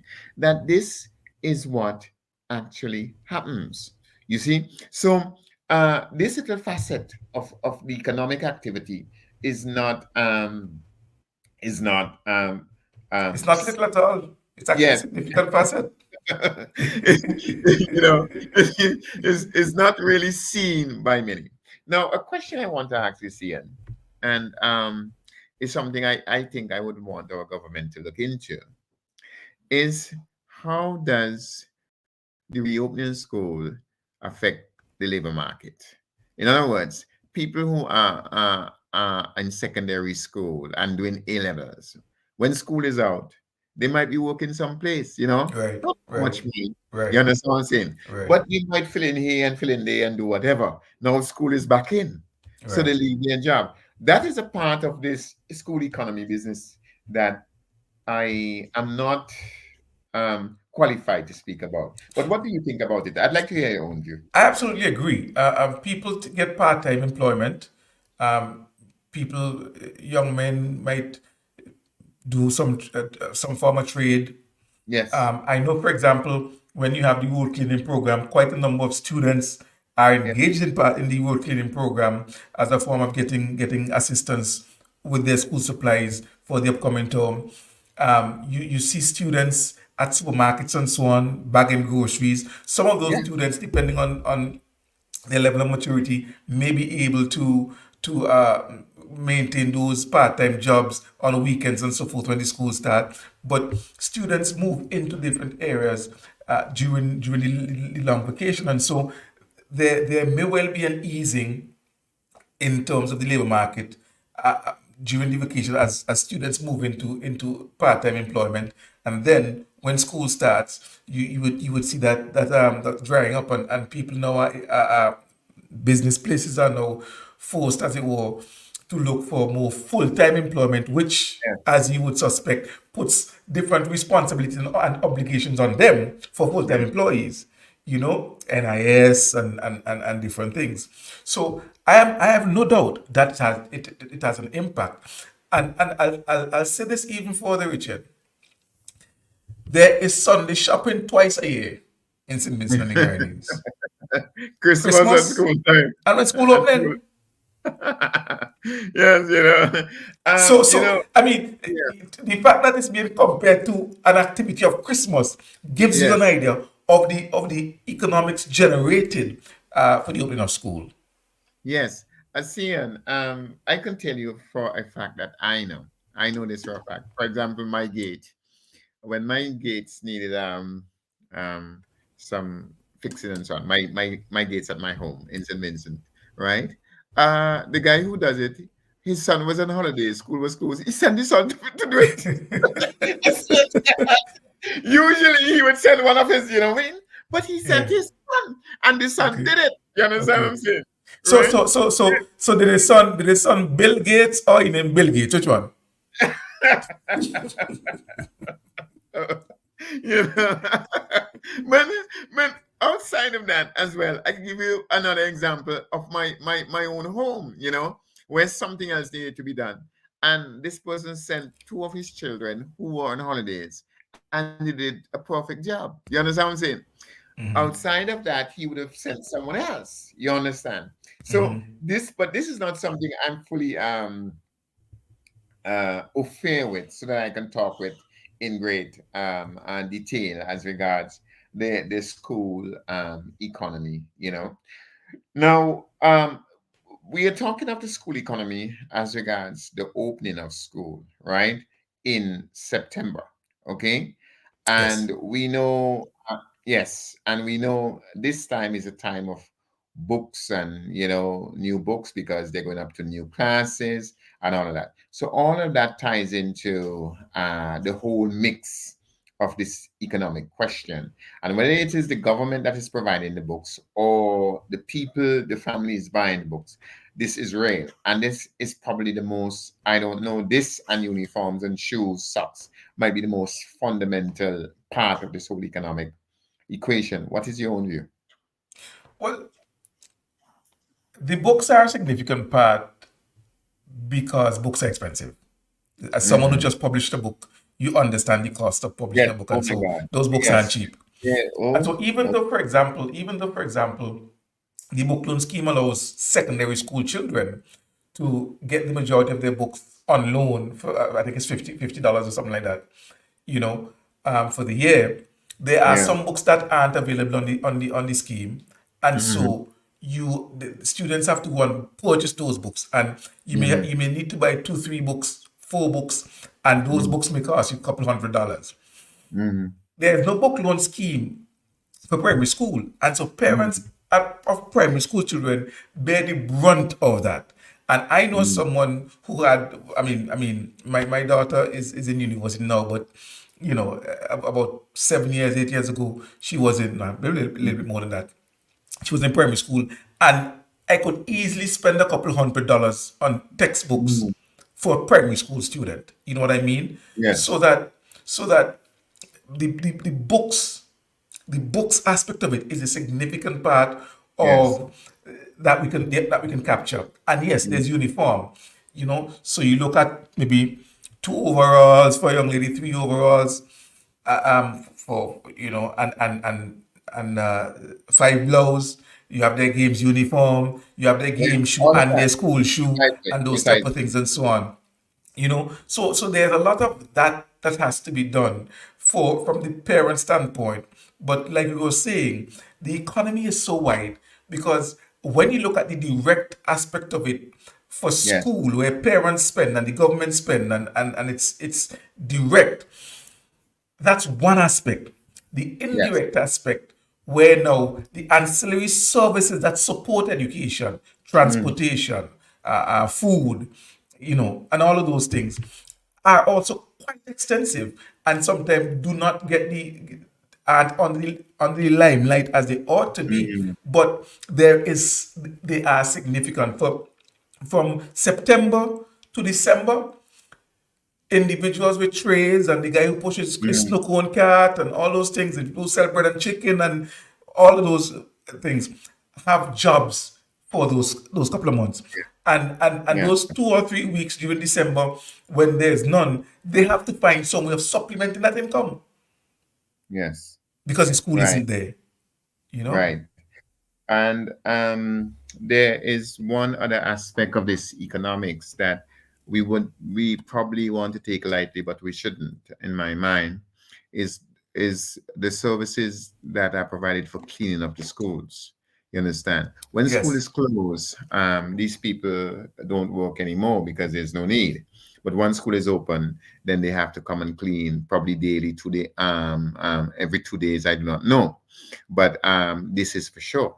You understand? Those who Hmm. maintain the cleanliness of the school and so on and so forth, right? So that is part of it. And one last thing is that some schools, I don't know how many of them, but they are security at schools, and these security officers have got to be paid. You understand what I'm saying? Some schools, there are quite a few schools like that, where you have security officers. They don't carry gun or anything like that sort, but they're there for a purpose. So all of that embodies what we look at as regards the economics in terms of what happened when school reopens, and in particular in September. There's no if and buts about that. But Yes. I really do love that you raised this question because it then gives people a great appreciation as to what is involved here, as regards the economics of the reopening of schools. Let me just put something on the table, Richard, that you may not have thought of, but as I mentioned it, you will recognize the Joshua Center Hmm. depends heavily on GHS and Thomas Hmm. Sanders. Okay. That's true. The food court, for example, No, you're right. if you look at the food court at lunchtime, a Mm-hmm. lot of students are there. You're right. And so I'm thinking once those schools are moved, it would Mm-hmm. significantly impact Mm-hmm. the sale, the Yes. revenue potential of a lot of those businesses, You're right. especially food stalls at Joshua Center, because now it will their main thing might be the technical division Yes. and the teachers college, but right there It's across fine. the tarmac you have Case is those two made. schools Your case is right made. there. Your case is made. Your case Yes, is so you know you go out to Calico, those little made. restaurants and so on around the community college. Again, you have it's a serious catchment right there. So that Mm-hmm. I'm sure business will tell you, the food court will tell you, when school on vacation at the food court, Mm-hmm. it's a lot slower. It's a different thing. Yeah, it's a It's a different thing. completely different thing. It's a You different know? thing. No, the case So is made. The case is made. yeah, so that we may in a lot of in our discussion, in our thinking and our Mm-hmm. talking, we may miss the significance of school as a driver of economic activity. Mm-hmm. And of course, we know school is a place of learning, it's a place of education, and so forth. But it is so much more and so much broader, and impacts our society and our economy in significant ways Mm-hmm. that directly affects ordinary people. And I think that is what I want to drive home most importantly, Richard, because the people who drive buses aren't big business people, aren't the affluent, the people who own buses who do the transportation, the people who are in the trades and have little restaurants at the food court and so forth. Small businesses. I know a lot of the businesses, restaurants at the food court. I know a Yes. lot of the businesses, at least three or four of the places there. I know the people who own them. I know Mm-hmm. them. You know what I mean? Regular people. So that the beneficiaries of the indirect aspect Mm-hmm. of the economy around school Tied and the opening into of school the school, yes. are the regular, ordinary individuals who depend on that day to day activity. And whenever that day to day activity ceases, it impacts them significantly. Deep, You deep, deep. no, you're absolutely right. I don't um I mean um this is vital seasonal employment. You understand, for these people. And it lasts for a long time because the school term is basically 3 months. You understand what I'm Yes, saying? yes. And the day in, day out, and it's not just them that you see and the trade people and so on, but their suppliers, the people who supply them with whatever they sell. Their suppliers. There's a long train that is tied into this, and the the significance to the economy and the changes is there. You can see it. People appear at places that they're not usually are, around schools and so on. The traffic on the roads is different. Completely different. Yeah, during school hours, uh, the appearance of clothing on the street is different. Now children in school uniform, and you could tell who is what, and you know what I mean. Yes, This yes. it just changes the whole atmosphere in many ways, and it is a logistical challenge, which is not a challenge at all because it happens all the time and seamlessly. You understand what I'm saying? But all of that comes together, all of that comes together where you have thousands of children on our roads now going to school, etc., etc. And all of that comes together. And all of these people, whether it's a snow cone they buy, whether it's a pencil they buy, whether it's a book they buy, you understand? Whether it's a banana, right? Whether it's a bus they take, you understand what I'm saying? Or whether it's their uniform or whatever. All of these actions in one way or the other impacts the economy of St. Vincent and the Grenadines in a very real way. And I really I honestly love that you raised this question tonight because it allows us to look into an aspect that, we gloss over. You know Yes. what I mean? If anything, we gloss over it and we don't see the depth of what is involved here. Because um, if we just back up a little bit, just before school opened, what we have is Ralph Gonsalves, the Prime Minister of our country, asking people, please go and register. We need people for work. Now you have bench for fix, school for paint. You understand? All kind of things. You have all of those things to do. You understand what I'm saying? But you already don't have workers. I don't know if you understand what I'm driving at here. You understand what I'm saying? You already don't have the carpenters and so on because everybody tied up either in Calwan or in Union or on St. Vincent doing something else. So the whole uh, economic logistical challenge, you understand what I'm saying, is also involved here. The very capacity, you understand, even if you have the money, the very capacity is also, an economic logistical challenge, you know all of Yeah. that. Yeah. And so it is a fundamental thing. But I just want to come back, if you allow me, to where I began. We have to appreciate that school is being opened this year at this time under specific circumstances. A Yes. massive Yes. hurricane has damaged a series of islands, Mairo, Kanawan, and Union. And if you recall, one of the main things that the Prime Minister paid attention to was this whole school matter.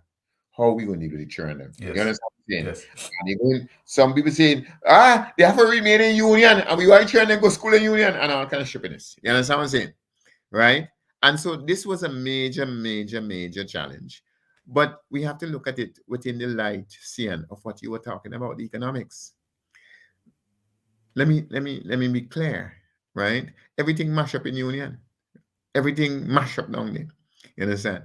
But in union too, no, people used to sell wrong entry wrong school. No? I wonder if you know Yeah. that. Yep. Yeah, people used to, Absolutely. yeah, people used to Absolutely. sell entry wrong school too. Absolutely. Yeah, Absolutely. you understand? Yeah, Absolutely. man, people used to sell entry wrong school too. Yeah, so you see, so what you're looking at here is an economic picture which is quite interesting.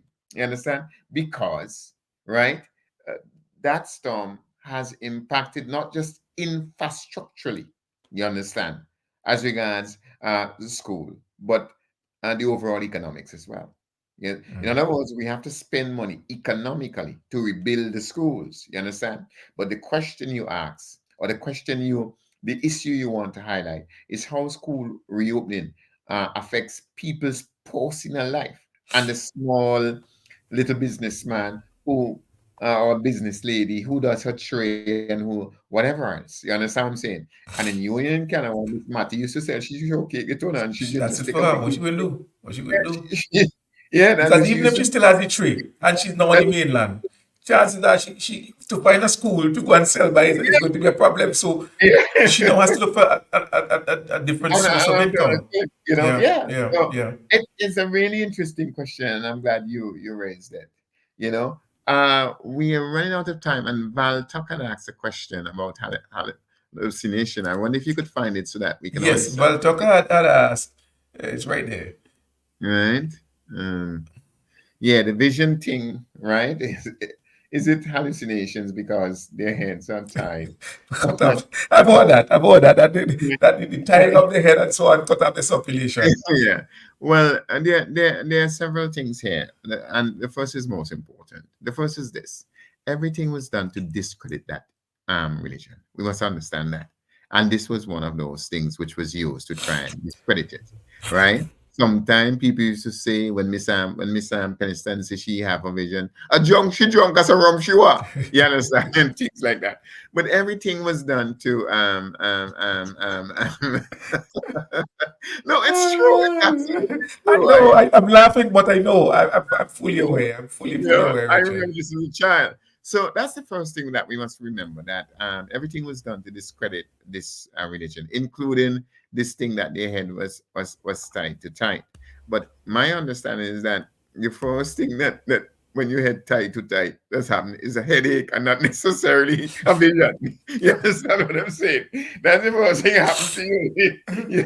You get a headache rather than you get a dream. You understand what I'm saying? Right. Right? That's the first thing that happens to you when your head is tied to tight. So that's the second. Thirdly, uh, the head tying business, Miss Val Takabati, if you Val. Just Val.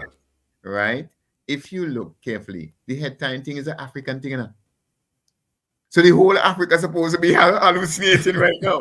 No, if you check most African countries, Ghana and whatever else, Nigeria, everybody type their head. You understand what I'm saying? Right? But outside of that, religion generally at that time, including the Western religion, a woman went to church with something on her head, either a head tie or a hat or something. But woman go to church with thing on them head, and Yeah. man have to take off the hat when they go to church. Even to today, So my mother does not go to church without a hat. She doesn't right, pray without a hat. Yeah. right. So the idea that black people are so hallucinating because they had hair tie, but white people it didn't happen to them. I find that quite interesting. I don't know if you find it interesting, yet, but I find it interesting. That's number three. Number four is that the spiritual Baptists, as I mentioned, they had their uniforms. They dressed in a particular way, and that Yeah. thing dealt with their gum, it dealt with their head wrap, and it dealt with their robes. They used to have cards, different colors of cards. I don't know if you know Mm-hmm. it, but they had Mm-hmm, different mm-hmm, colors. mm-hmm, mm-hmm, It mm-hmm. was part of their uniform and not something to make them hallucinate. Right? It was basically part of their dress code as a religion. Finally, as regards this thing being too tight, I do know that if any part of your body is tied up in such that the blood stop flowing, you understand, you would fall down. It will choke you off. You would fall down. These people didn't fall down at all. They prance up and shake and carry on more than anything else. You understand? Mm-hmm, mm-hmm, So this mm-hmm. idea, in my view, is just another racial attempt at destroying, And you discrediting know, the our, religion. yes, our people's religion. I don't think All there's right. any truth to that matter, Miss Baltaka. I don't think so.